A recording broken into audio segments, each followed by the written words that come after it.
हर कोई mutual fund अगर आप निकाल के देखेंगे तो सबसे ज़्यादा पोर्शन इनका इन्फोसिस शेयर में ही रहता है। तो आखिर ये शेयर इतना क्यों गिर रहा है? और हालांकि इसने अभी लगभग 2000 रुपीज़ के आसपास टच किया था, फिर वहाँ से गिर के वो नियर बाय 1800 रुपये के आसपास आ रहा है। तो मेन रीज़न क्या है, तो चलिए देखते हैं कि अभी इन्फोसिस कंपनी का रिजल्ट लगा है। तो कंपनी का मार्केट कैप है लगभग 7.5 लाख के ऊपर है, तो नियर बाय 8 लाख करोड़ के आसपास था, जो कि अभी घटा है क्योंकि शेयर प्राइस उनकी डिक्रीज हो रखी है।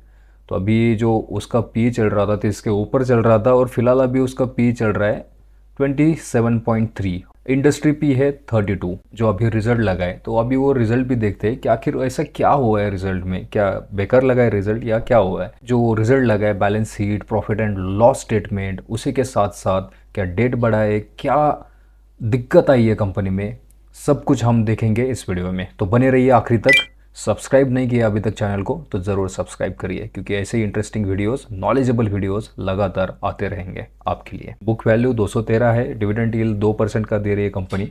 फेस वैल्यू अभी 5 है। ईपीएस है कंपनी का 66.6, मेरे पसंदीदा नंबर। और सेल्स ग्रोथ की बात करें 5 ईयर्स में, तो यहाँ पे 13% का सेल्स ग्रोथ लगातार दे रही है कंपनी पिछले 5 सालों से। और वही आरओई की बात करें तो लगभग 29% आरओई दे रहा है पिछले 5 सालों में, और 3 ईयर्स में 31 का आरओई दिया था कंपनी ने। हालांकि यहाँ पे अगर लॉन्ग टर्म में देखें तो थोड़ा सा वो आरओई घटते हुए नज़र आ रहा है हमें।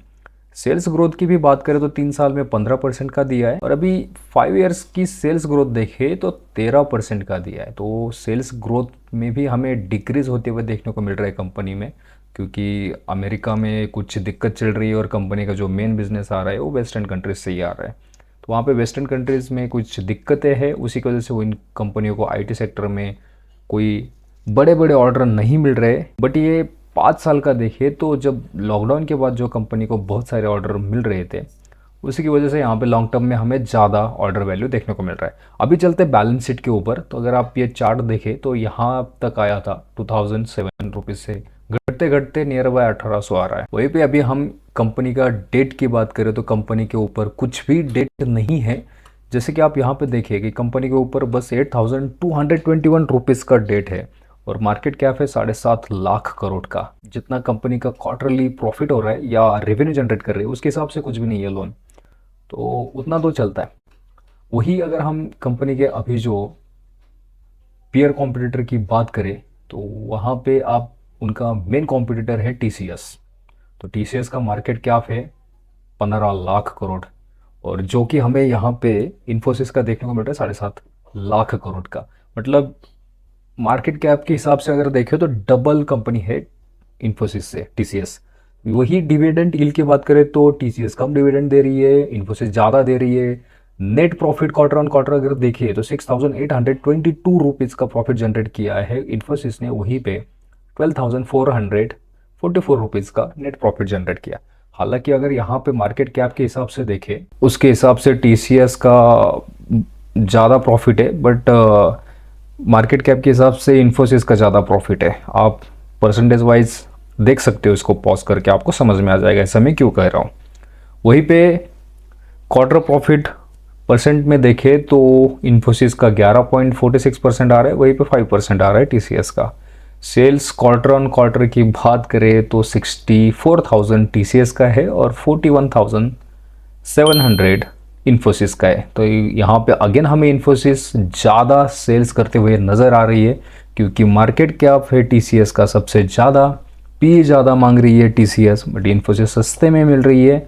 वहीं पे इन्फोसिस ज़्यादा सेल्स कर रही है टीसीएस के मुकाबले। हालांकि नंबर ज़्यादा दिख रहा है, बट अगर आप इनके हिसाब से देखो कंपनी तो छोटी है, मतलब आधी कंपनी है टीसीएस के मुकाबले, तो सेल्स आधा होना चाहिए, बट आधे से भी ज़्यादा किया है यहाँ पे 41,000।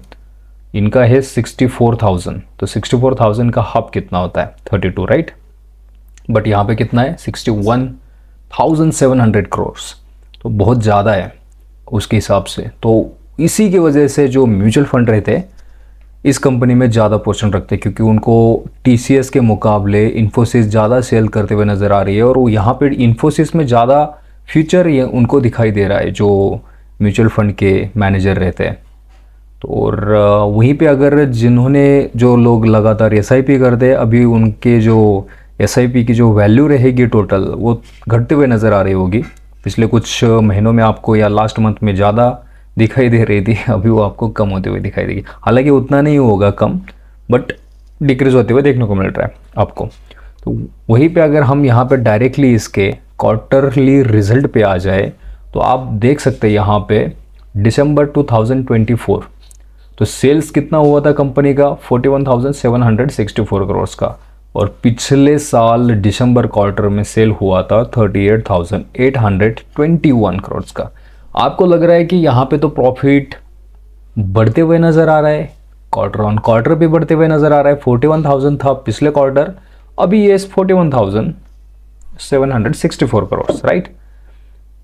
बट ऐसा नहीं है। यहाँ पे मेन प्रॉब्लम ये है कि लगभग 1700 करोड़ ही कंपनी का प्रॉफिट बढ़ते हुए नज़र आ रहा है। ये है सेल्स, यहाँ पे प्रॉफिट नहीं है टोटल, ये सेल्स की वैल्यू है। उसमें से आपका एक्सपेंसेस माइनस हो जाएगा, उसमें से आपका जो इंटरेस्ट कोई लोन वगैरह ले रखा है वो माइनस हो जाएगा, डिप्रिसिएशन जाएगा, उसके ऊपर टैक्स जाएगा, और अलग अलग कंपनी के जो एक्सपेंसेस रहेंगे, मेंटेनेंस रहेगा, वो सारा कटने के बाद कंपनी के हाथ में कितना रहता है। तो ये आपको यहाँ पे प्रॉफिट बिफोर टैक्स की अमाउंट देखने को मिल रही है आफ्टर एवरी एडजस्टमेंट, और आफ्टर टैक्स डिडक्शन आपको यहाँ पे देखने को मिल जाएगा नेट प्रॉफिट, जो कि था 2023 में 6,100 करोड़, जो कि अभी आपको देखने को मिल रहा है 6,800 करोड़, राइट। बट यहाँ पे वही आप क्वार्टर ऑन क्वार्टर अगर इसको कंपेयर करें, 300 करोड़ का ही हमें बस जंप देखने को मिल रहा है, जो कि बहुत कम है। और पिछले क्वार्टर में भी अभी लगातार 2-3 क्वार्टर से कंपनी में क्या हो रहा है कि यहाँ पे आप देख सकते हो दिसंबर 2023 में था 6,113 का प्रॉफिट, वहीं पे लगभग 8,000 करोड़ का प्रॉफिट जनरेट किया था मार्च में। बट अभी ये जो प्रॉफिट है अभी तक बीट नहीं किया है, ये देख सकते हैं आप, 8,000 करोड़ का अभी तक बीट नहीं हुआ है। बहुत सारे इन्वेस्टर को लग रहा होगा कि अभी इस क्वार्टर में कंपनी शायद ये बीट करे या 7,000 के ऊपर जाए, या मतलब 7,500 भी 7,500 करोड़ एक्सपेक्ट कर रहे थे, बट 7,000 भी नेट प्रॉफिट कंपनी नहीं कर पा रही है।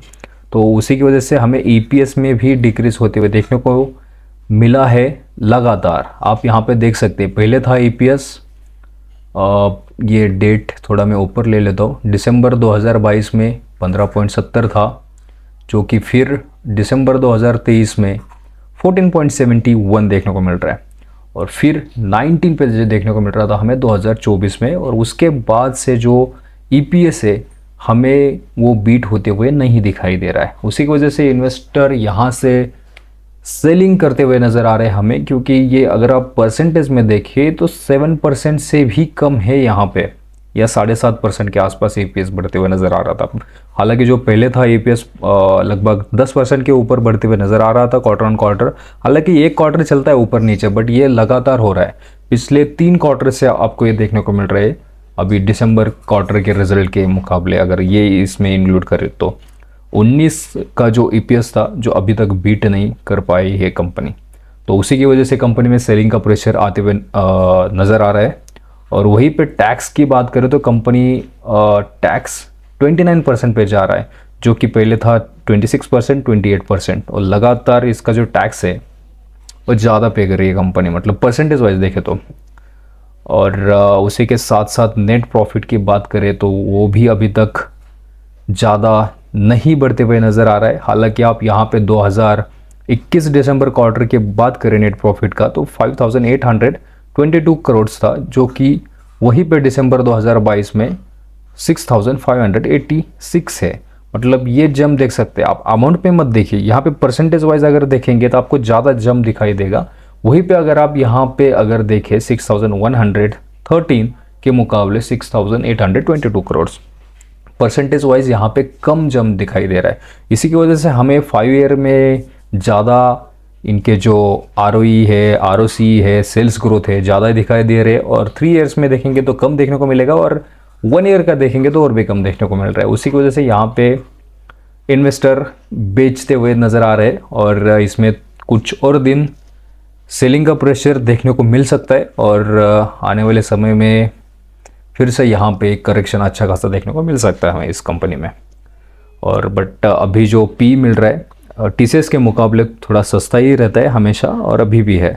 अभी प्रॉफिट एंड लॉस की बात करें तो कंपनी का जो सेल्स था, अगर आप सेल्स के बाद और डिटेल में करेंगे तो ये सेल्स ग्रोथ परसेंटेज में आपको दिखाई देगी, जो कि पहले था लगभग 20%, 24%, 2015 में कम हुआ, फिर 17%, फिर 10%, और यहाँ पे 18 में 3% के आसपास आया था एक साल में, पता नहीं क्या दिक्कत थी।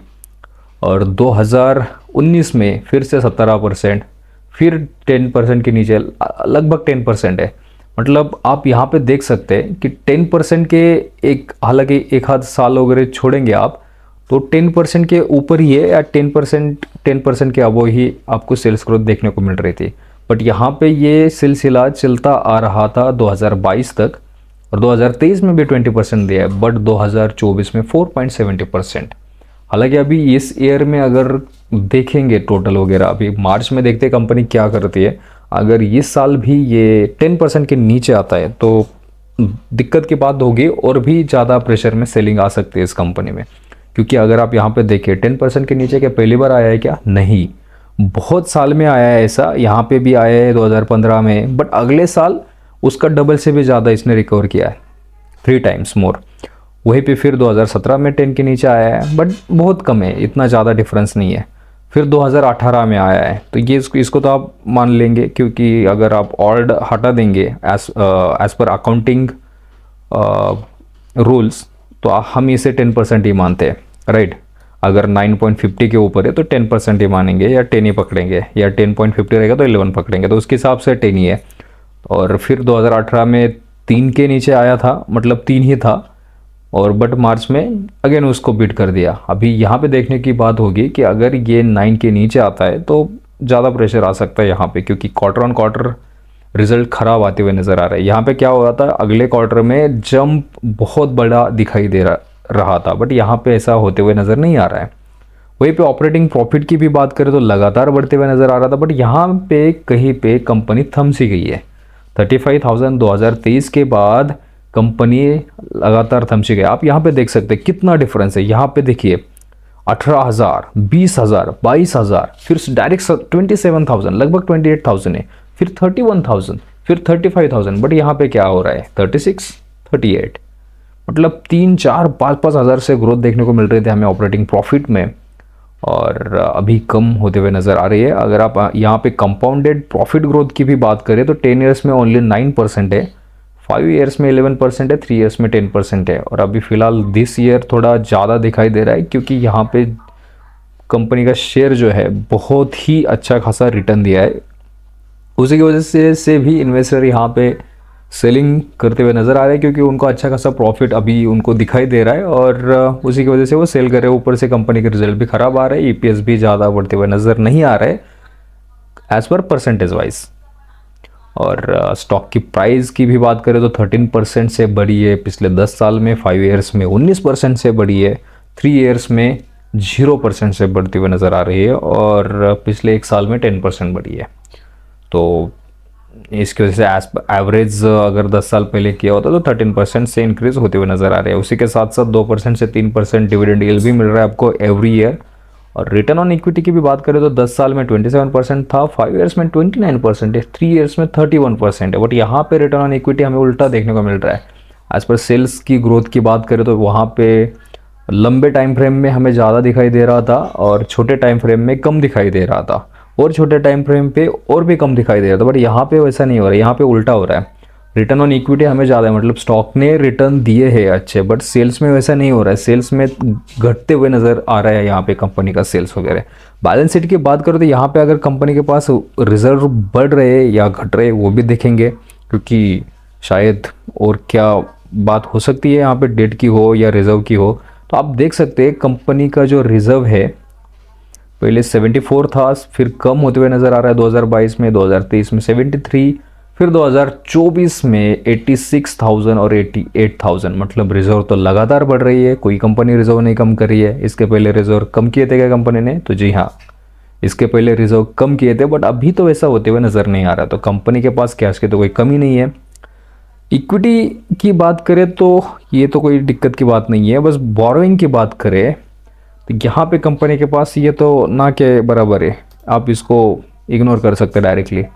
और ये भी लाइबिलिटीज़ हम देखेंगे कि लॉन्ग टर्म की है या शॉर्ट टर्म की है, क्या है। और other liability items, trade payables company के पास 3900 करोड़ के है। लाइबिलिटीज़ में ऐसा कुछ है नहीं बड़ी बात, मतलब बोरोइंग में भी आप कम ही मान के चल सकते हैं यहाँ पे। उसी के साथ साथ लाइबिलिटीज़ में अगर देखें तो आप यहाँ पे देख सकते हैं कंपनी की जो लाइबिलिटीज़ है वो लगातार हमें बढ़ते हुए नज़र आ रही है, बट उसी के साथ साथ कंपनी के एसेट्स भी बढ़ रही है। बट बैलेंस शीट में भी कोई दिक्कत नहीं है, यहाँ पे कंपनी के अच्छे खासे एसेट्स है, कंपनी के पास रिजर्व बढ़िया है, कंपनी के ऊपर कोई भी कर्जा नहीं है। 8000 है, बट वो आप उसको इग्नोर कर सकते हैं डायरेक्टली यार। 8000 कुछ भी नहीं है कंपनी के लिए, ठीक है। अगर आप कंपनी चाहे ना तो एक दिन में उसको पे कर सकती है।